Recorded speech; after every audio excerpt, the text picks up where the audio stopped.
I wish we had time to go over intros. However, this program is, excuse me, sorry about my cell phone. It reminds me to remind people to keep their cell phones off.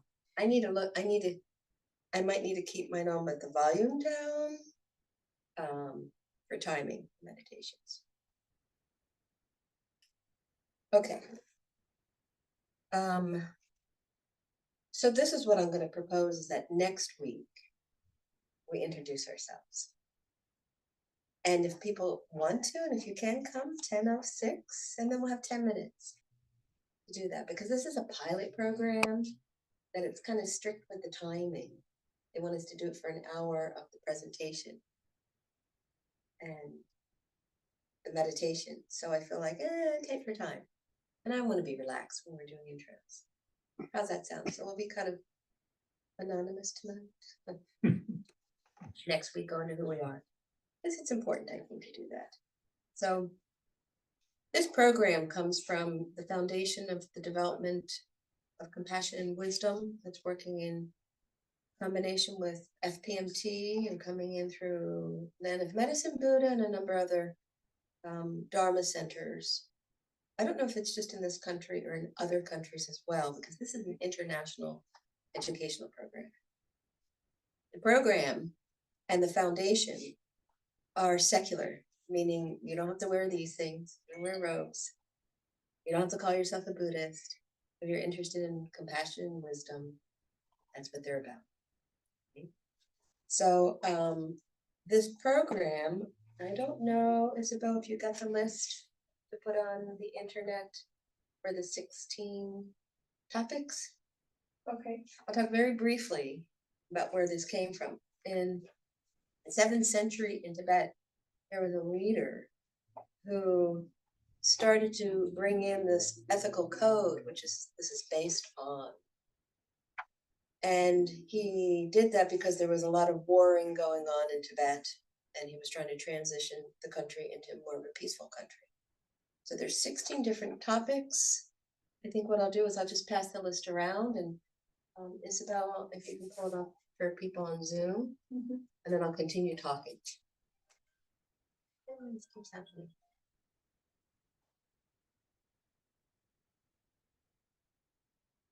Maybe I'll just turn it off. I do have a Put it on mute, the clock is still with the alarm will go off. Yeah. Oh yeah, right. I think I have a clock in front of me. Okay, so this is the format for each week. We're going to do introduction, and tonight I'm going to talk about what meditation is for 5 minutes. Then tonight and each week we're going to go through a settling meditation, and then we're going into, and this should be for folks on the internet. You should have this as well.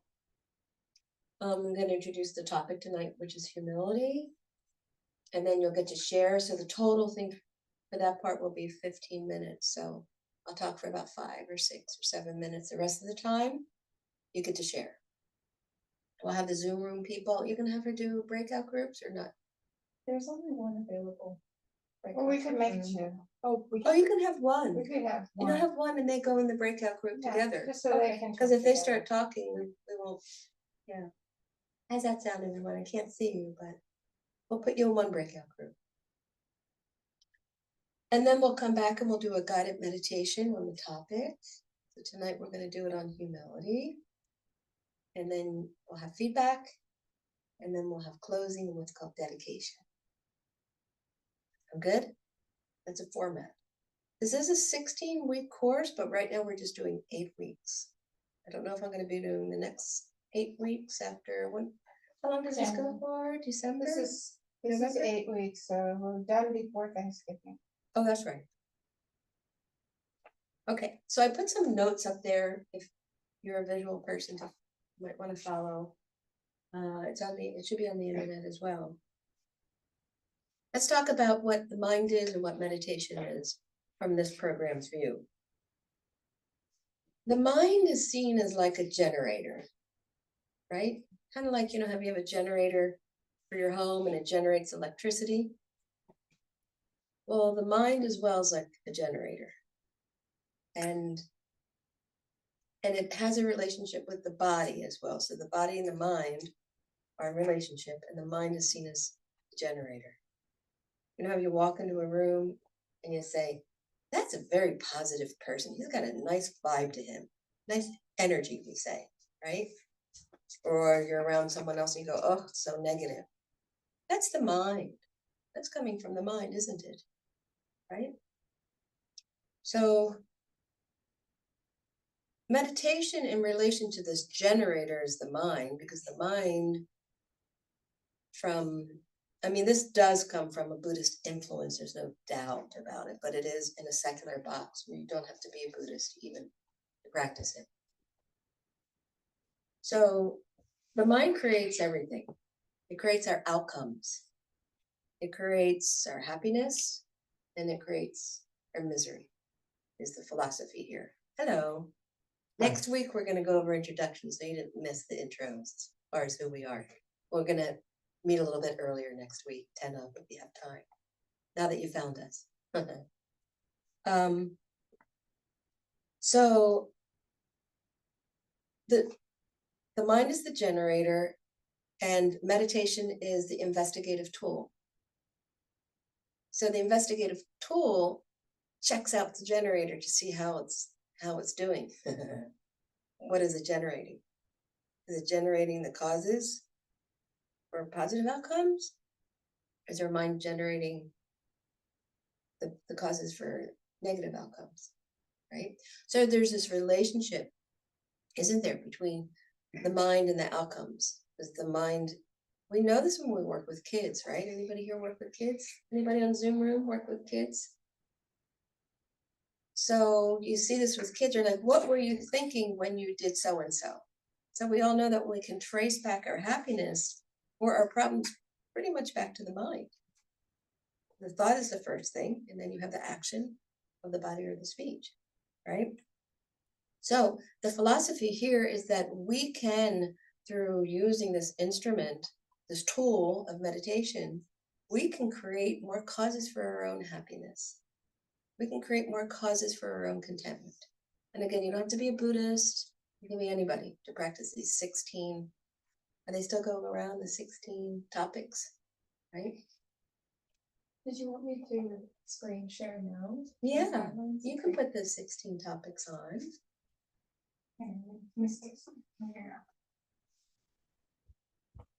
So, we already have these qualities of mind. Tonight we're going to go over humility. We already have the quality of humility. And the idea through meditation is to be able to cultivate it and to bring it out more, right? Help it to flourish. Put a spotlight on it. And that's what we're going to be doing through these meditations. There are, before I go into the two kinds of meditation, this program looks at motivation. Motivation is the most important thing in relationship to our minds and the outcome. So, for example, we could be motivated to say, do some charity, give money to a cause, or help out somebody. But if our motivation, if we're not clear about what our motivation really is, we can be doing it for reasons that aren't really that healthy for us. Like we could be giving money to somebody because we want the recognition, right? Or we could be helping somebody out of some attachment. And we know that when we give out of attachment, usually there's some kind of conflict that follows later, isn't there? Right? So what we're trying to do in this program is we're trying to foster a motivation that is as pure as possible, as healthy as possible, and it's going to bring us the outcomes for ourselves and for others. It's going to be beneficial. Okay? It's going to bring us contentment. The motivation also is emphasized in this program is for others. Doesn't mean you need to neglect yourself. The philosophy is that we've seen this, everybody knows somebody who takes care of other people and is always thinking of other people. And are they miserable or are they happy? Now, if their motivation is right, their motivation is really pure, they tend to be really happy. or their motivation is that subtle, there's something underneath it about wanting something back, they're going to be burnt out, aren't they? So this is why we're using meditation as this tool to put a spotlight on our motivation, on what's going on in our mind, because we believe through this program and through other similar programs that we're kind of our own creators of happiness or misery. Okay, that makes sense? Okay. This timing is so tight with this practice, I have to not talk too much. I do want to say, though, the two kinds of meditation. One kind that we're going to do in a minute is called stabilization meditation or settling meditation. And there's other names in Tibetan Buddhism like shamatha, calm abiding, but it's settling. And the purpose of that meditation, that kind of meditation, is to bring us into a settled place so we can be present and have a calm mind, right? When our minds are calm and settled, then we can bring in the second kind of meditation that's called contemplation or analysis. So the first one, we're settling our mind, usually using the breath. Tonight we're going to do the body scan. And then we bring in a contemplation to go deeper with the contemplation. Because when we're focused with stabilization or settling meditation, then it can seep deeper into that gray matter and deeper into our bodies and our minds, the reflection and the ahas that we get from it. That's what we're going to do. I guess we do it now. So we can take that off the screen now, the 16 guidelines. Okay. So let's just get comfortable in your seats or at home in your chairs. Everybody can hear me okay? The volume's good? Everything's good? Okay. We're going to go for about, 7 to 10 minutes with this meditation, the settling meditation, then I'll go into the topic of humility. So take a minute to get comfortable in your seats. Check your posture at the best you can. Allow your back to be, straight. Kind of like with some flexibility, not rigid, but straight. And your shoulders relaxed. Your hands at your side.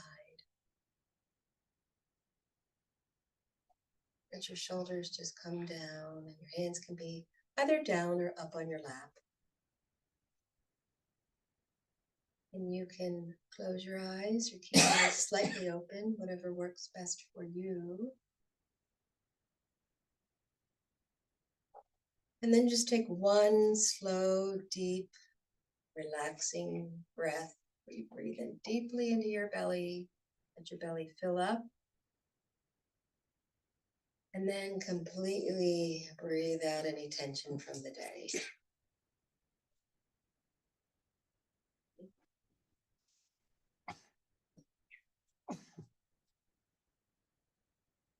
And then just start to notice the natural rhythm of your breathing. There's nothing you need to do to the breath. Just notice naturally how the breath is breathing itself.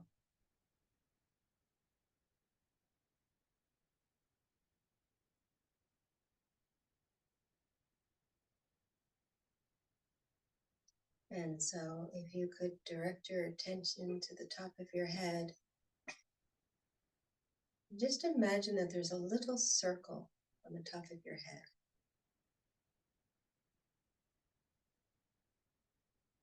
And the circle is of relaxation. It's warm. It can even be like caring energy, relaxing.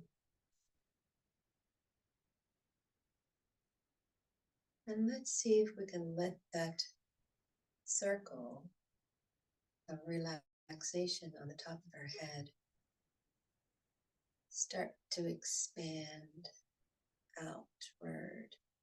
So it's starting to cover the top of your head.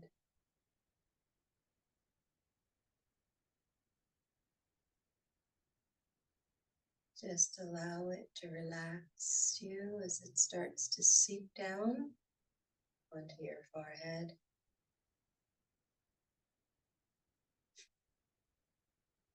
Softening the muscles of your face.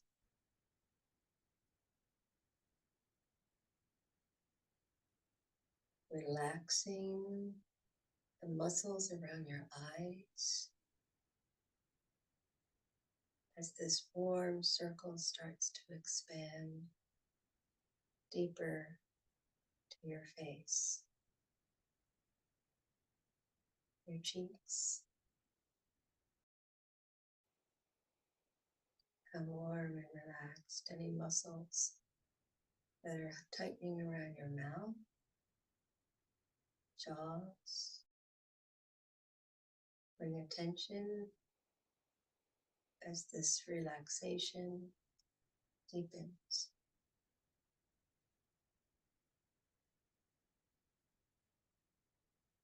Allow it to enter your ears, relaxing your ears.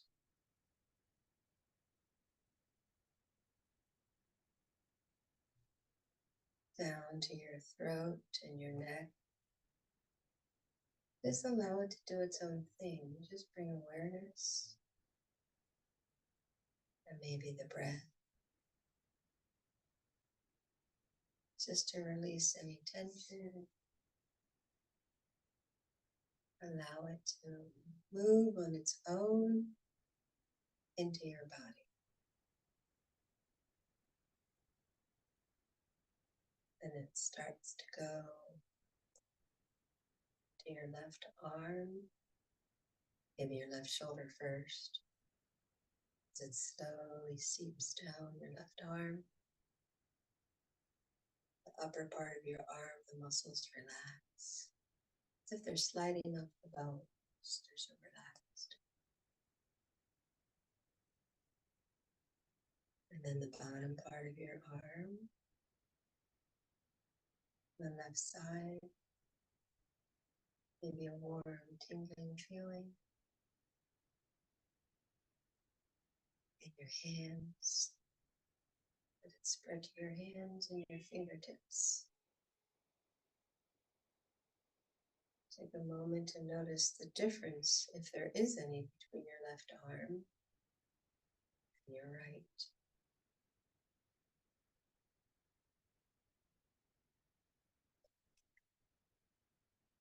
And then let's have this warm sensation of relaxation move to your right shoulder and release any tension. Let it just slide down your arm. So the upper part of your arm, and then going down to the bottom part of your arm, and your hands, your right hand, your left hand joins in, and the fingertips completely release. When the body is at ease, then the mind can follow.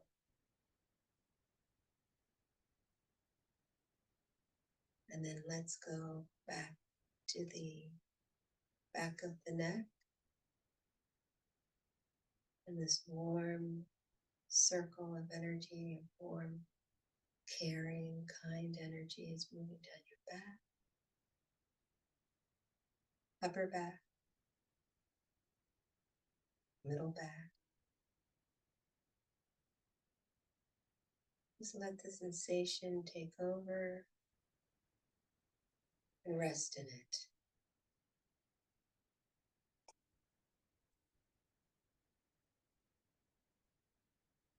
Let it go down to your buttocks, just relaxing your buttocks into the chair, releasing any tension.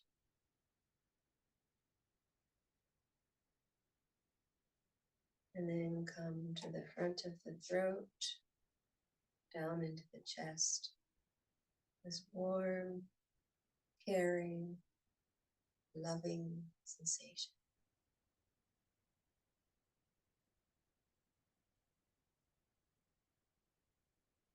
Let it soften your chest. Any tension there, just let it rinse away.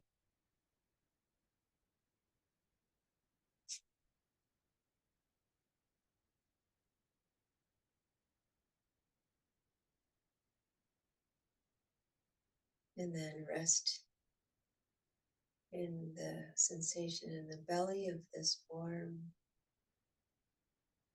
feeling of comfort.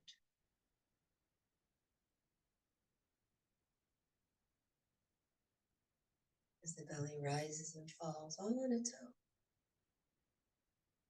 In a relaxed, safe feeling.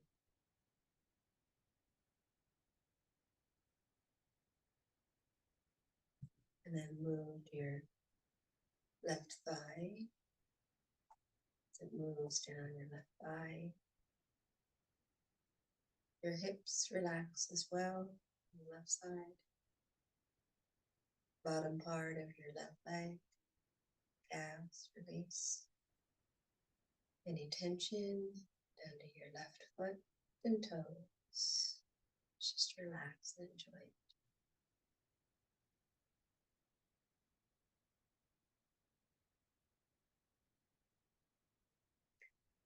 And then the right side of your body, starting with the hips, moving down the right leg, slowly into the calves, and then the feet. And just let yourself rest in this relaxation.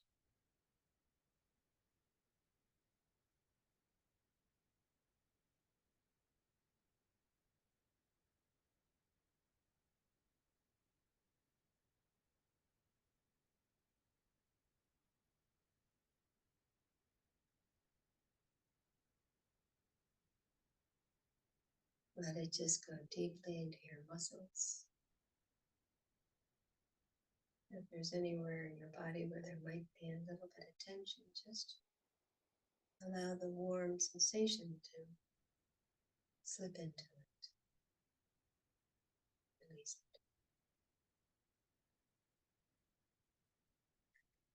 it. And then we can ask ourselves, why am I here? What brought me here tonight?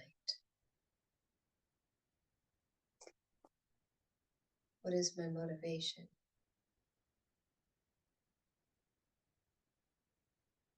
Do I want to be happier or content? What's my motivation? If your motivation is just for yourself, well, that may be fine. That may be just okay. And see if there's a possibility of expanding that motivation, maybe a little bit more, to include maybe even just one other person or your close circle. And see if we can set a motivation to use this investigative tool of the mind to be able to start being more of the one in charge of our own generator mind. And then when you're ready, bring your attention back in the Zoom room to the center of the Zoom room. And those in this physical room, we come back into the center of the room with your attention. And open your eyes and wiggle your fingers and toes. At the belly, you look like you're going to go to sleep. So the trick with this, when you're not too tired, is to try to stay very alert and present. And if you need to go to sleep, well, then you go to sleep. I think you're going to be going to bed early tonight, huh?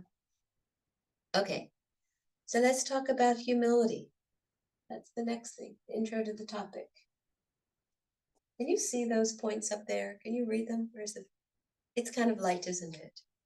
I liked the pink lighting. I mean, the pink writing, but maybe I'll use a darker color next time. Okay, I'll talk it through. Yeah. Okay, and then, yeah, and then you're going to have time to talk amongst yourselves. But this is the presentation from the Foundation of the Development of Compassion and Wisdom.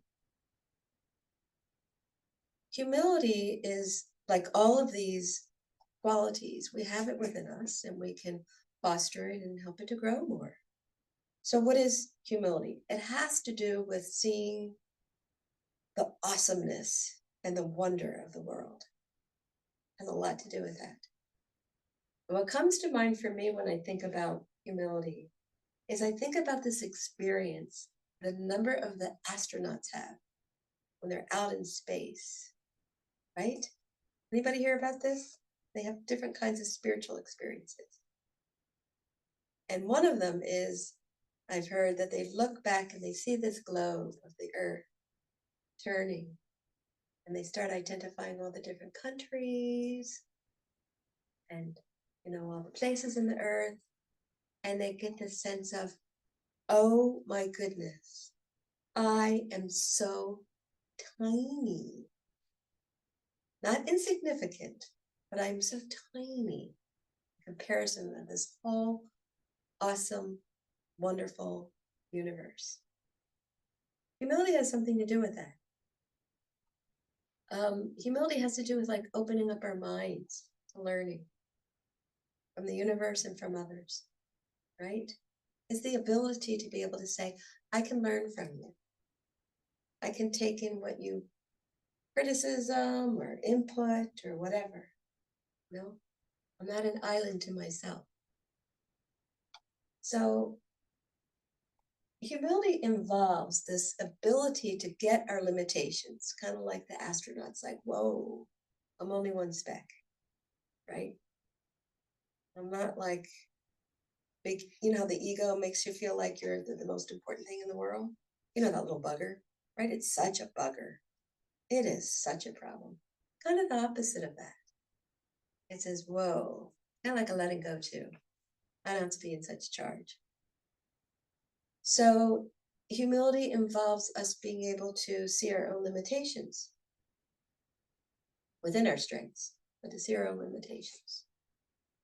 Because it requires us to be able to see that we're just a part of everybody and everything, and we're dependent on all these different parts. It looks at our incredibly deep interconnection with other people. It goes beyond this view, this self-view of I know what's right?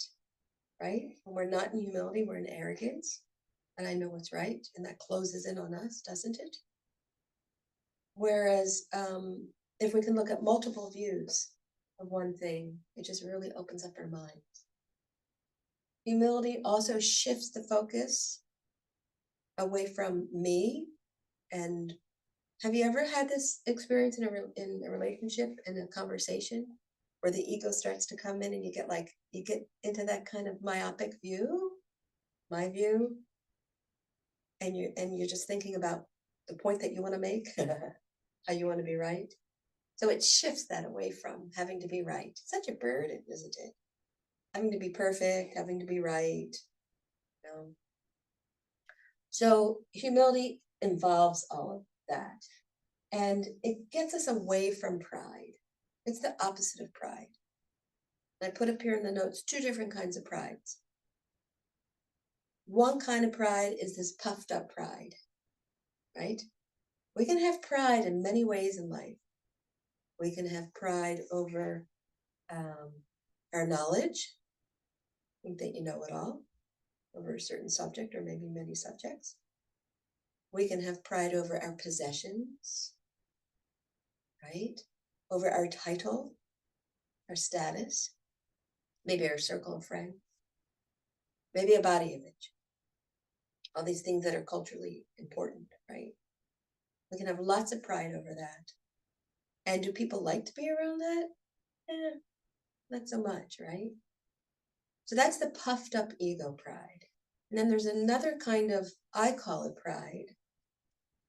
Maybe the better word is low self-esteem, right?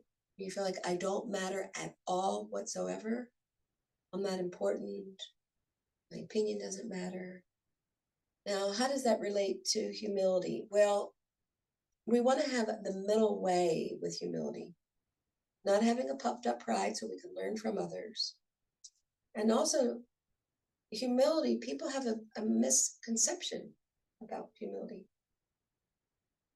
Our culture, I think, sometimes teaches that to be humble means that you're weak, doesn't it? To be humble is to be weak. That's what we're taught. Maybe some cultures. It's better to be loud and assertive. Assertive is okay, but loud and obnoxious, yeah. And so we can think that, oh, being humble means that I have to be a doormat, but it doesn't mean that at all.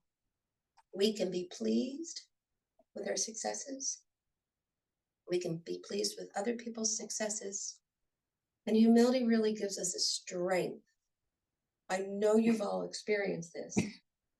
I know you've all walked into a room or know somebody who is so humble that you can feel that strength and that humility, can't you? What does it do for others?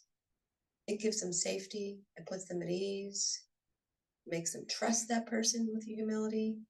And really, when we embody humility, it's a strength. It's like a silent strength, isn't it? Right?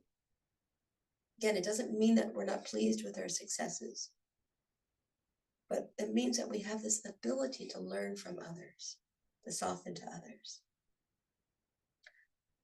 So again, the benefits are we have deep respect for ourselves and for others when we're in humility. We practice learning from others. We're open to learning from others. And then what happens is we can enjoy life more. Because we don't have this burden of having to be the island that knows it all, right? Everybody, I'm sure, I've had that experience. Like you have to know it all. What a burden. So it allows us to have imperfections and to grow from other people's perspectives and their experiences. That's what the presentation is on the topic. So we're a little behind. Let's do 6 minutes of people talking amongst yourselves. We'll do the Zoom room. Did you find a breakout room? Okay. Yeah. Cool. So I'll put them in the breakout room, and then you can have a discussion with me or not with me, however you want to do it. I'm happy to be part of it. You can put your circle together closer, small circle, and talk and come back, or we can just talk. We have 6 minutes to go over. What do you think about that? What's your input?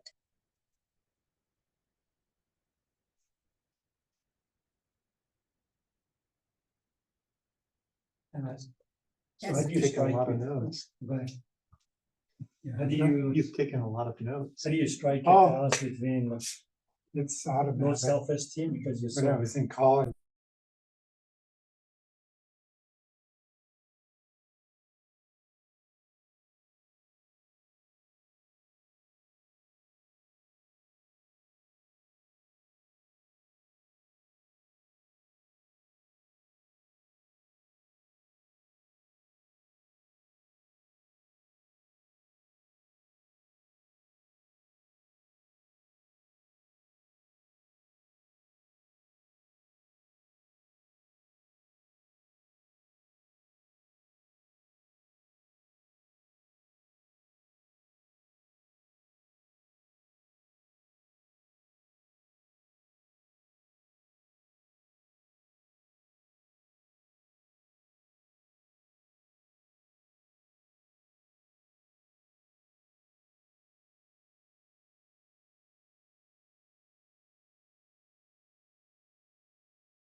you know, like, that's whatever, or I'm not, then, you know, like that means, oh, the other person is like the opposite or just like me or something like that. But it's better to try and probably think that,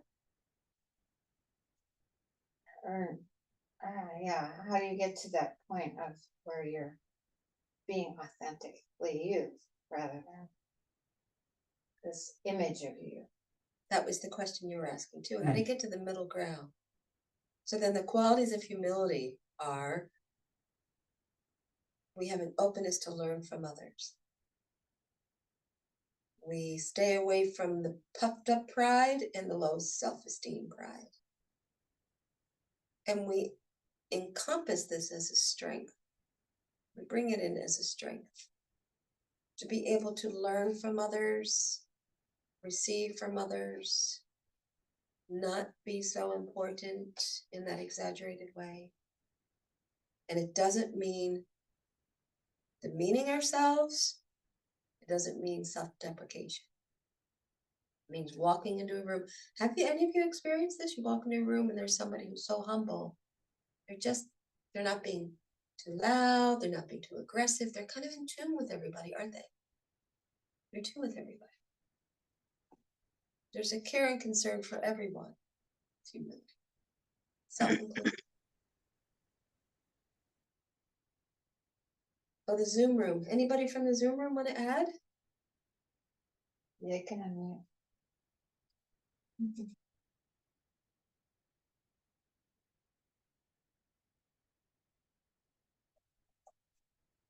I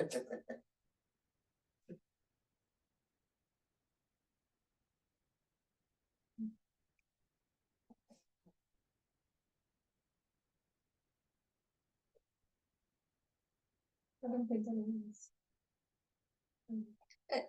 Can anyone raise your hand if you want to say anything, if you want to share?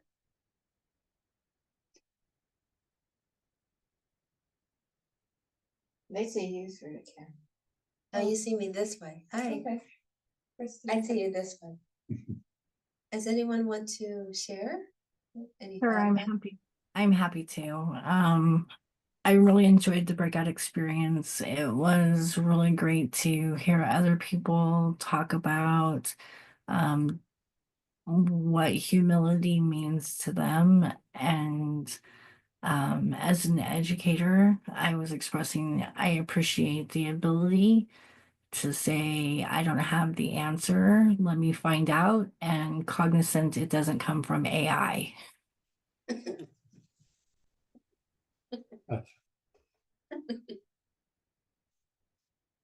It's great. We're gonna have to move on. Sorry, everyone. I wish this was an hour and a half. That's my first feedback to this organization, is give us more time. I like to process.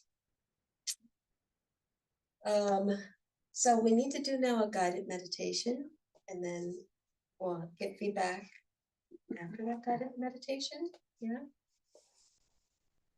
We'll talk again, and we'll do our closing. Doesn't time go fast? It's so fast. Okay. Can everybody hear on the Zoom room? Yeah. I can't tell. Yeah, they can. Okay. Okay, so everybody just get into that comfortable position. Sometimes if you're getting kind of sleepy, it's good to peel your back off the back of the chair and sit up straight. It does something with we call the subtle winds of the body to keep the body more stable. Okay. Just sit up in a comfortable position if you would. And because it's getting a little bit later, kind of put like a bright light on the top of your head to keep you awake. And set the intention, stay focused and in the moment. Okay. Just focus on the breath for a moment.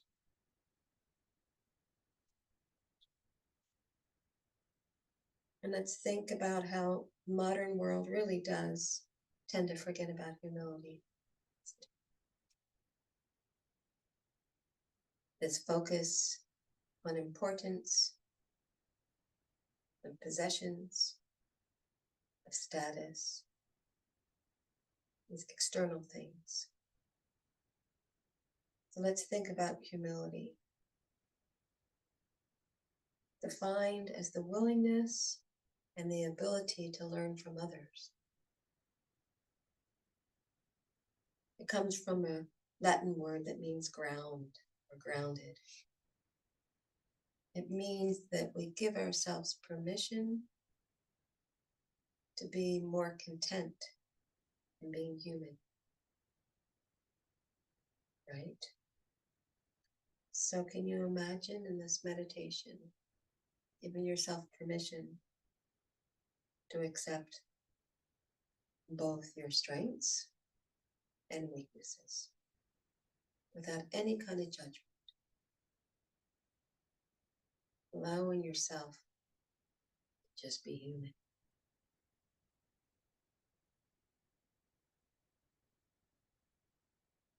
And can we see how that can free ourselves up so that we can have a self-worth based on our heart and not these external things like salary, the body, which is going to change, or status. Think about that for a moment. It said that humility can allow us to be more comfortable within ourselves.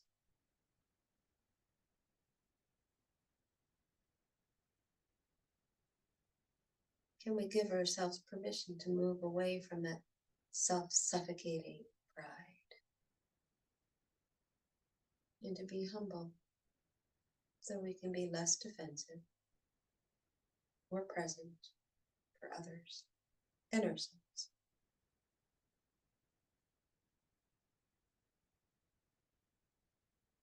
And we see how humility can allow us to become more interconnected with others.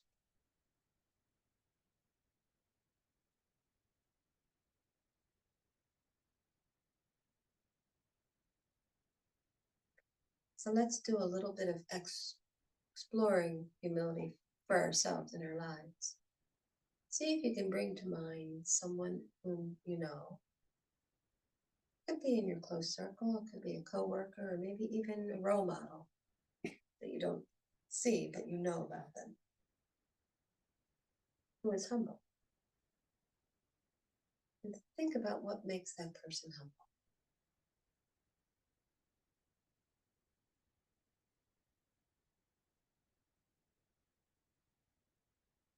Think about how other people seem to feel around that person.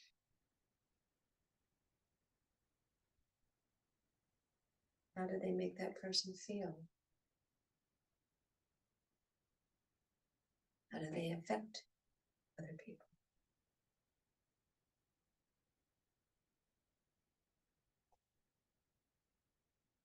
Now let's consider someone else, maybe you know or you know of, who, has the suffering of pride. Let's call it a suffering. And to have more pride and arrogance. I don't mean healthy confidence, but I mean, that puffed up pride. Kind of uptight, superior attitude. Bring that person to mind and think about what it is like or must be like to be with them.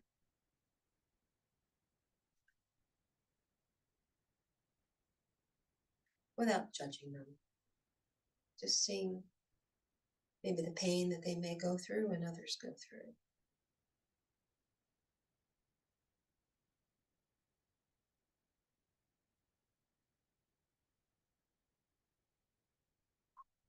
So we can see that there's problems with pride. Pride stops us from learning.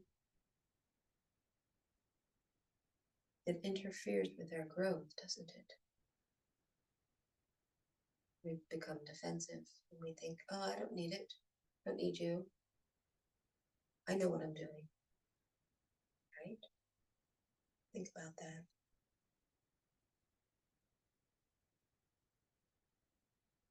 And let's think about how pride reinforces this rigid sense of self, this rigid ego, permanent. if it's fixed or something.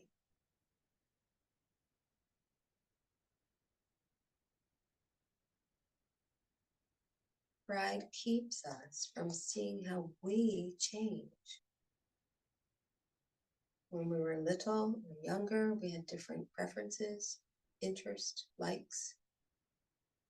And then we grew, we evolved. And today we're totally different than we will be in the future. So ask ourselves, if we will, how can we allow humility to broaden our journey, to offer maybe a fresher landscape by learning through others. Contemplate that for a moment.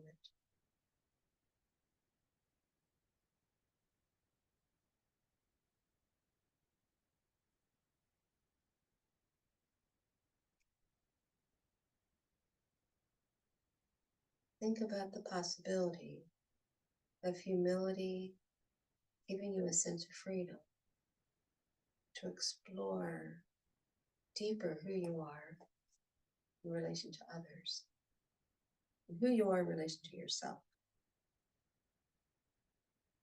and who you want to be.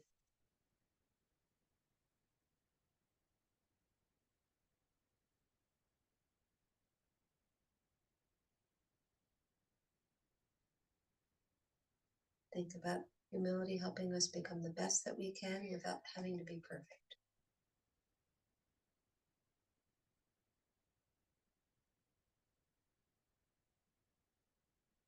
And then if you want, you can think to yourself, may I allow more humility into my life, into my heart, and into others in my life, for them as well.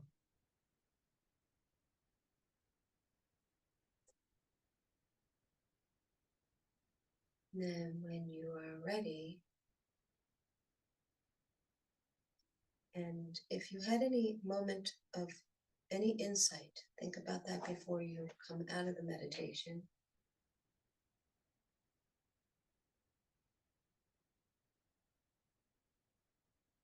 And try to come back to it later. Go deeper in your reflections. Okay. Now we have just about 5 minutes, everyone. That was a quick meditation. Keep looking this way. I'm supposed to look this way. I like to look at people's faces, and your faces are over there. So, what do you think? How was that? Any moments of aha? Anything that connected up for you? Anything to share?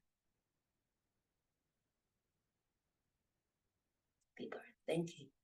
I like it. Contemplating. Good.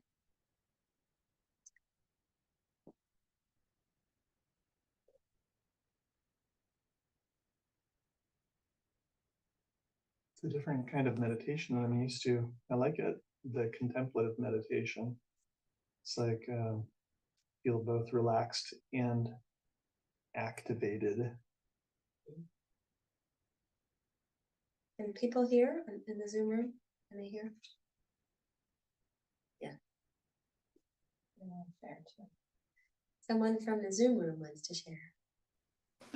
I I've been going through a period of time where I've had to make decisions and look at my quality of life. And in that meditation, looking from the heart with humility and the strengths and weaknesses really spoke to me and kind of was a big aha moment of how to move forward. So thank you so much.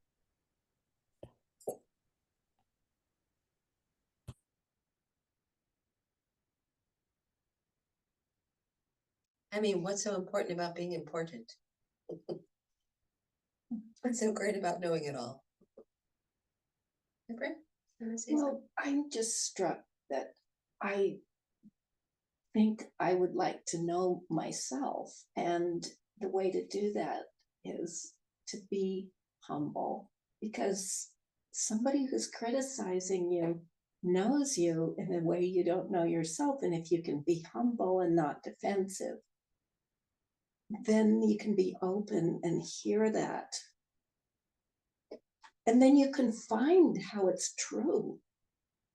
And it gives you some insight. And it makes you connected with the other person instead of being an enemy. Because no matter what they say, it's probably true. Yeah, me. I have this policy that if there's enough people saying the same thing, there's probably some truth there. And I can learn from it. Is that what you're saying too? You can learn from it. Oh, yeah. It's a gift, actually. Yeah. But if you're proud and then you're defensive and you're not going to let it in, then you could miss that. And it's a gift.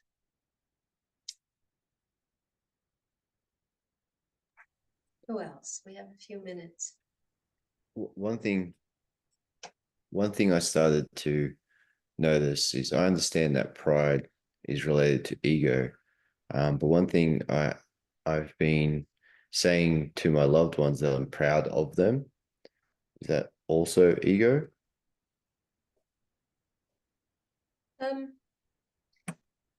No, I don't think so.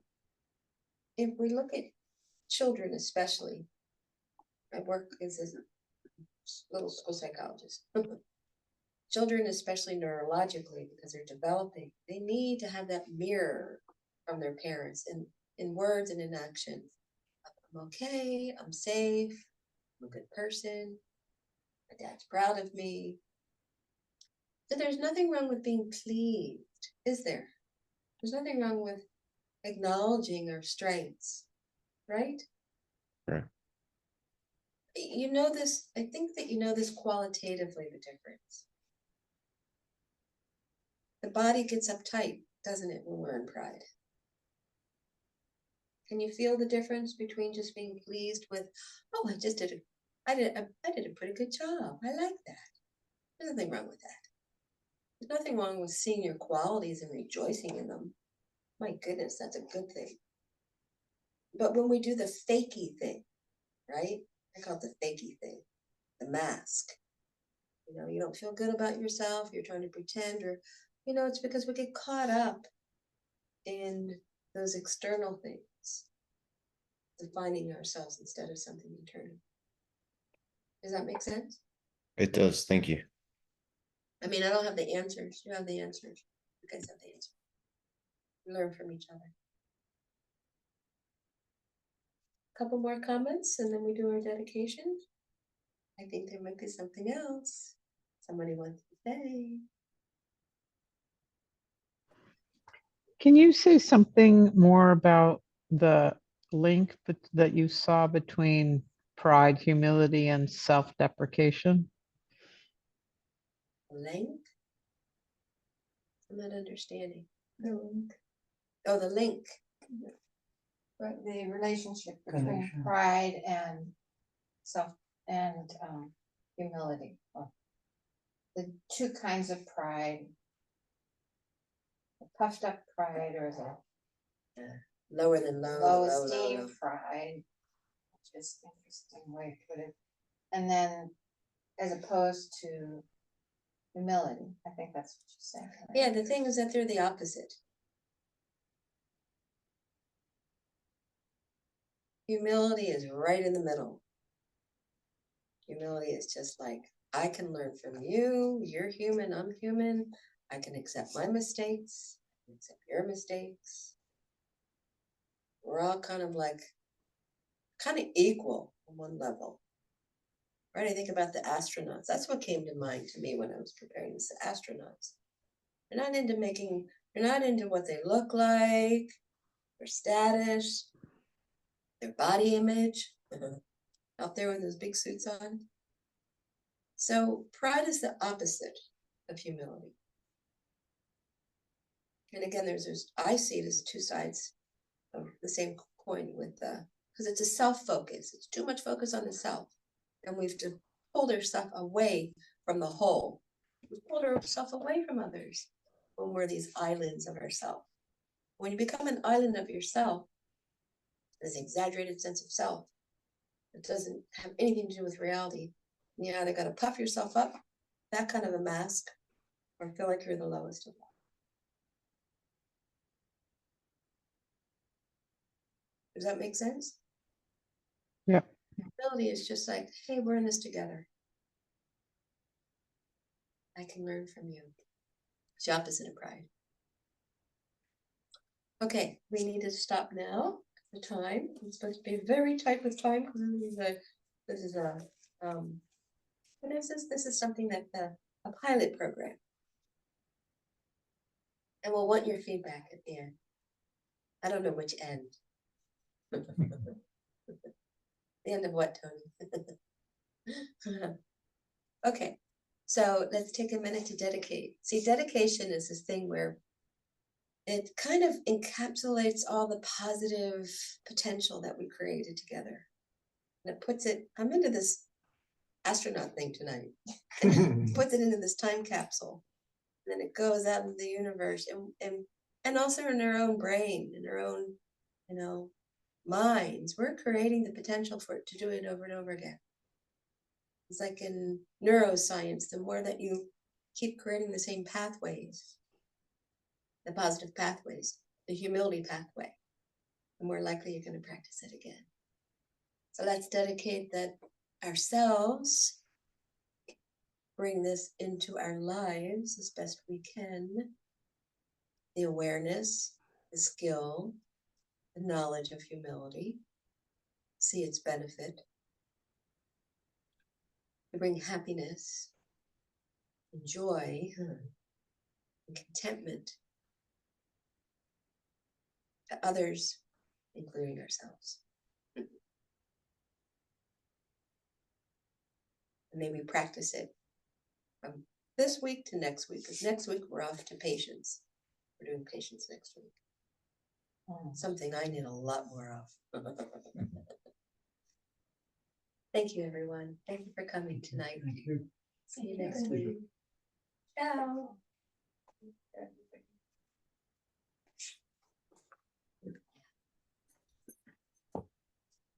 Did people get lost coming here because it's such a maze, or did you see all Tony's signs? Next week, can we let them know? Or you can send an email to them, right? So we're gonna come 10 minutes early. And we're gonna get, recording? Yep, everyone will get a recording. So Everybody will get a recording if you want to go through that. And those meditations. thank you for the cookies. Yeah. See you next week. Thank you. Good night. Have a nice night. Bye. I almost put the screen right in front of me so I can see everyone.